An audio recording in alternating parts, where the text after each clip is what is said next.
ನಮಸ್ಕಾರ ನನ್ನ ಪ್ರೀತಿಯ ವೀಕ್ಷಕರಿಗೆಲ್ಲ ಅಮಿತ್ ವ್ಲಾಗ್ಸ್ಗೆ ತಮ್ಮೆಲ್ಲರಿಗೂ ಸ್ವಾಗತ.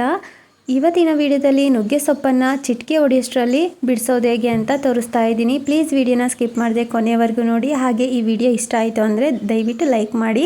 ನಾವು ನುಗ್ಗೆ ಸೊಪ್ಪನ್ನು ಕೈಯಿಂದ ನಾರ್ಮಲಾಗಿ ಈ ರೀತಿ ಬಿಡಿಸ್ತಾ ಇರ್ತೀವಿ ಅಲ್ವಾ, ತುಂಬ ಹೊತ್ತು ಹಿಡಿಯುತ್ತೆ ನುಗ್ಗೆ ಸೊಪ್ಪು ಎಲೆ ಬಿಡಿಸೋದಕ್ಕೆ.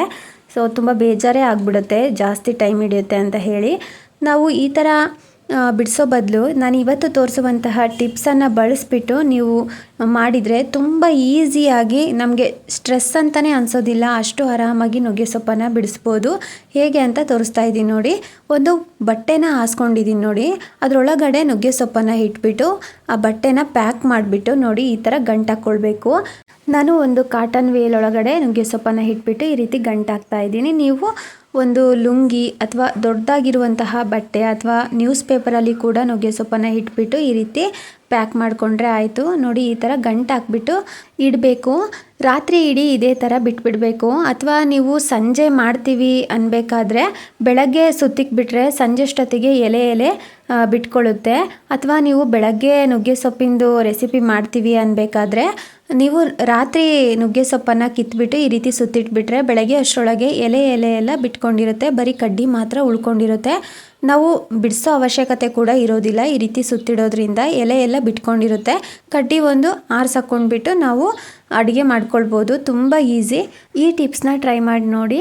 ಇದು ಒಂದು ಟಿಪ್ಸ್ ಆಯಿತು. ನುಗ್ಗೆ ಸೊಪ್ಪನ್ನು ಇನ್ನೂ ಒಂಥರ ನಾವು ಆವಾಗಲೇ ತಕ್ಷಣಕ್ಕೆ ಅಡುಗೆ ಮಾಡ್ಕೊಳ್ಬೇಕಾದ್ರೆ ಬಿಡಿಸ್ಕೊಳ್ಬೇಕು ಅಂತಂದರೆ ಈ ಟ್ರಿಕ್ಸನ್ನು ಫಾಲೋ ಮಾಡಿ ನೋಡಿ. ನಾನು ಒಂದು ಸ್ಟ್ರೈನರನ್ನು ತೊಗೊಂಡಿದ್ದೀನಿ. ಈಗ ಈ ಥರ ಸ್ಟ್ರೈನರಲ್ಲಿ ಹೋಲ್ಸ್ ಇರುತ್ತೆ ಅಲ್ವಾ, ಆ ಹೋಲ್ಸ್ ಒಳಗಡೆ ನಾವು ನುಗ್ಗೆ ಸೊಪ್ಪಿನ ಕಡ್ಡಿನ ಇಟ್ಕೊಳ್ಬೇಕು. ನೋಡಿ ನಾನು ಫಸ್ಟು ನುಗ್ಗೆ ಸೊಪ್ಪನ್ನು ಬಿಡಿಸ್ಕೊಳ್ತಾ ಇದ್ದೀನಿ ಈ ರೀತಿ ಕೈಯಿಂದ.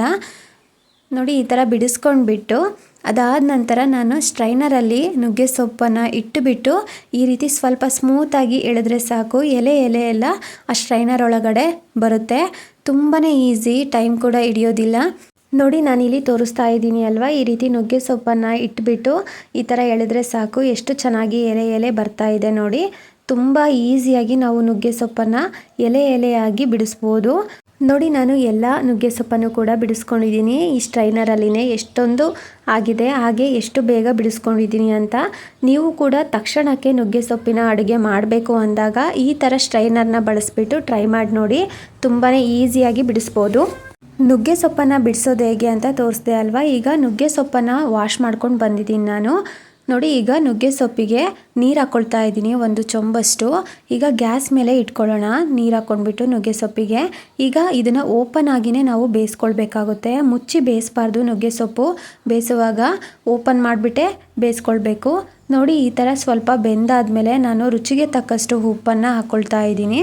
ಈಗ ಮಿಕ್ಸ್ ಮಾಡ್ಕೊಂಡ್ಬಿಟ್ಟು 2 ನಿಮಿಷ ಬೇಯಿಸ್ಕೊಳ್ಬೇಕು ನುಗ್ಗೆ ಸೊಪ್ಪನ್ನು. ನುಗ್ಗೆ ಸೊಪ್ಪು ಬೇಯೋವರೆಗೂ ಬೇಯಿಸ್ಕೊಳ್ಬೇಕಾಗುತ್ತೆ. ನಾನು ನುಗ್ಗೆ ಸೊಪ್ಪು ಬೆಂದಾದಮೇಲೆ ತೋರಿಸ್ತಾ ಇದ್ದೀನಿ ನೋಡಿ. ಈಗ ನಾನು 1-2 ನಿಮಿಷ ಬೇಯಿಸ್ಕೊಂಡಿದ್ದೀನಿ. ಸೊ ಇವಾಗ ತೋರಿಸ್ತೀನಿ ನೋಡಿ. ನುಗ್ಗೆ ಸೊಪ್ಪು ಕಂಪ್ಲೀಟಾಗಿ ಬೆಂದಿದೆ ನೋಡಿ. ಈ ಥರ ಪ್ರೆಸ್ ಮಾಡಿದರೆ ಮೆತ್ತಗಿದೆ. ಈಗ ಫ್ಲೇಮನ್ನು ಆಫ್ ಮಾಡಿಬಿಟ್ಟು ನಾನು ಸ್ಟ್ರೈನರ್ಗೆ ಹಾಕ್ಬಿಟ್ಟು ಬಸ್ಕೊಳ್ತಾ ಇದ್ದೀನಿ ನುಗ್ಗೆ ಸೊಪ್ಪನ್ನು. ಈಗ ಈ ನುಗ್ಗೆ ಸೊಪ್ಪನ್ನು ಕಂಪ್ಲೀಟಾಗಿ ತಣ್ಣಗಾಗೋದಕ್ಕೆ ಬಿಡಬೇಕು.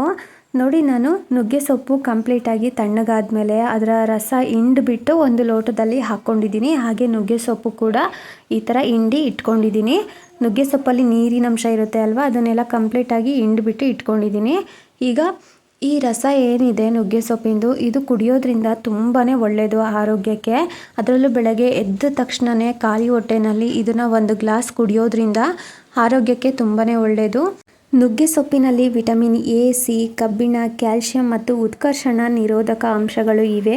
ಇವು ರೋಗ ನಿರೋಧಕ ಶಕ್ತಿಯನ್ನು ಬೆಂಬಲಿಸಲು, ದೇಹಕ್ಕೆ ಅಗತ್ಯವಾದ ಕೆಲವು ಪೋಷಕಾಂಶಗಳನ್ನು ಒದಗಿಸಲು ಮತ್ತು ಜೀರ್ಣಕ್ರಿಯೆಗೆ ಸಹಾಯ ಮಾಡುತ್ತದೆ.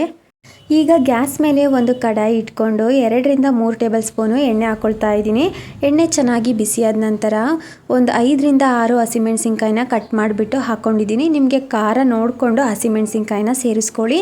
ಹಾಗೆ 3 ದಪ್ಪ ಈರುಳ್ಳಿನ ಕಟ್ ಮಾಡಿಬಿಟ್ಟು ಹಾಕ್ಕೊಂಡಿದ್ದೀನಿ. ಹಾಗೆ ಸ್ವಲ್ಪ ಹಸಿ ಕರಿಬೇವು ಹಾಕ್ಕೊಳ್ತಾ ಇದ್ದೀನಿ. ಈಗ ಈರುಳ್ಳಿ ಸ್ವಲ್ಪ ಫ್ರೈ ಆಗಬೇಕು. ಈರುಳ್ಳಿ ಫ್ರೈ ಆಗೋವರೆಗೂ 1-2 ನಿಮಿಷ ಫ್ರೈ ಮಾಡ್ಕೊಳ್ಳೋಣ. ನೋಡಿ ಈಗ ಈರುಳ್ಳಿ ಸ್ವಲ್ಪ ಫ್ರೈ ಆಗಿದೆ. ಈಗ 3 ಮೊಟ್ಟೆನ ಹಾಕ್ಕೊಳ್ತಾ ಇದ್ದೀನಿ ಒಡೆದ್ಬಿಟ್ಟು.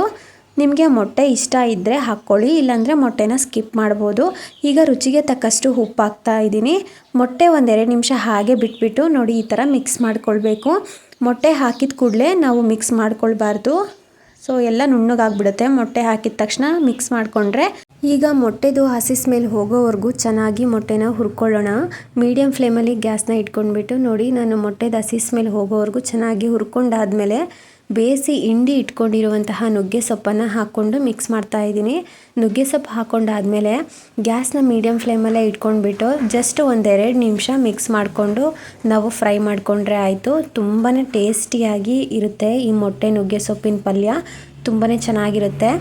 ನೋಡಿ ನಾನು 1-2 ನಿಮಿಷ ಚೆನ್ನಾಗಿ ಮಿಕ್ಸ್ ಮಾಡಿಕೊಂಡು ಫ್ರೈ ಮಾಡ್ಕೊಂಡಿದ್ದೀನಿ ಮೊಟ್ಟೆ ಜೊತೆಗೆ ನುಗ್ಗೆ ಸೊಪ್ಪನ್ನು. ಈಗ ರೆಡಿಯಾಗಿದೆ ಮೊಟ್ಟೆ ನುಗ್ಗೆ ಸೊಪ್ಪಿನ ಪಲ್ಯ. ನಾನು ಚಪಾತಿ ಜೊತೆಗೆ ಸರ್ವ್ ಮಾಡ್ಕೊಳ್ತಾ ಇದ್ದೀನಿ. ತುಂಬಾ ಒಳ್ಳೆಯದು ಆರೋಗ್ಯಕ್ಕೆ. ಮೊಟ್ಟೆಯಲ್ಲಿ ತುಂಬಾ ಪ್ರೋಟೀನ್ ಇರೋದ್ರಿಂದ ನೀವು ಕೂಡ ವಾರದಲ್ಲಿ 1 ಸಲ ಆದ್ರೂ ಈ ಥರ ಮೊಟ್ಟೆ ನುಗ್ಗೆ ಸೊಪ್ಪಿನ ಪಲ್ಯನ ಟ್ರೈ ಮಾಡಿ, ತುಂಬಾ ಚೆನ್ನಾಗಿರುತ್ತೆ. ನಿಮಗೆ ಇವತ್ತು ತೋರಿಸಿರುವಂತಹ ಟಿಪ್ಸು ಮತ್ತು ಈ ರೆಸಿಪಿ ಇಷ್ಟ ಆಗಿದ್ದರೆ ಪ್ಲೀಸ್ ನನ್ನ ಚಾನಲ್ನ ಸಬ್ಸ್ಕ್ರೈಬ್ ಮಾಡ್ಕೊಳ್ಳಿ. ಹಾಗೆ ಲೈಕ್ ಮಾಡಿ, ನಿಮ್ಮ ಫ್ರೆಂಡ್ಸ್ಗೆ ಫ್ಯಾಮಿಲೀಸ್ಗೆಲ್ಲ ಈ ವಿಡಿಯೋನ ಶೇರ್ ಮಾಡಿ. ಹಾಗೆ ನಿಮ್ಮ ಅಭಿಪ್ರಾಯನ ಕಮೆಂಟ್ ಬಾಕ್ಸಲ್ಲಿ ಕಮೆಂಟ್ ಮಾಡಿ ತಿಳಿಸಿ. ಈ ವಿಡಿಯೋನ ನೋಡಿರೋ ತಮ್ಮೆಲ್ಲರಿಗೂ ಧನ್ಯವಾದಗಳು.